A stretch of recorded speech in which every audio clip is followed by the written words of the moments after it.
By John Gamble, Associated Press. Dubai, United Arab Emirates. Iranian climber Elnaz Rekabi returned to Tehran early Wednesday after competing in South Korea without wearing a headscarf, an act widely seen as support for anti-government demonstrators amid weeks of protests over the Islamic republics.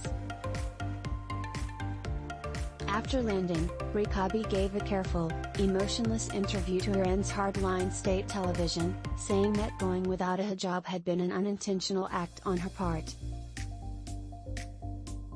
However, hundreds gathered outside Imam Khomeini International Airport, including women not wearing the hijab, and cheered for Elnaz the champion, casting Rekabi as an inspiration for their continued protests. The future Rekabi faces after returning home remains unclear.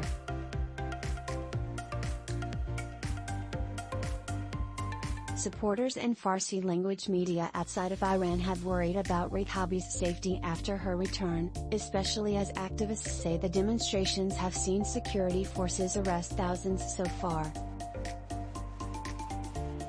The split-screen reception for Rekabi shows the growing fissures in Iranian society as nationwide protests sparked by the September 16 death of a 22-year-old woman are in their fifth week.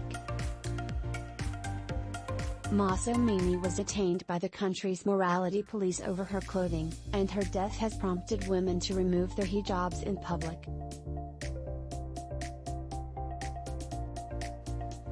The demonstrations, drawing school-aged children, oil workers and others to the streets in over 100 cities, represent the most serious challenge to Iran's theocracy since the mass protests surrounding its disputed 2009 presidential election.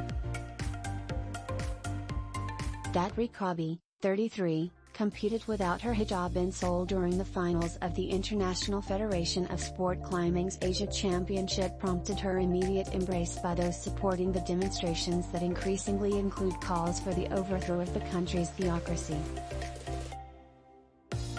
But sports in Iran, from soccer leagues to Rekabi's competitive climbing, broadly operate under a series of semi-governmental organizations.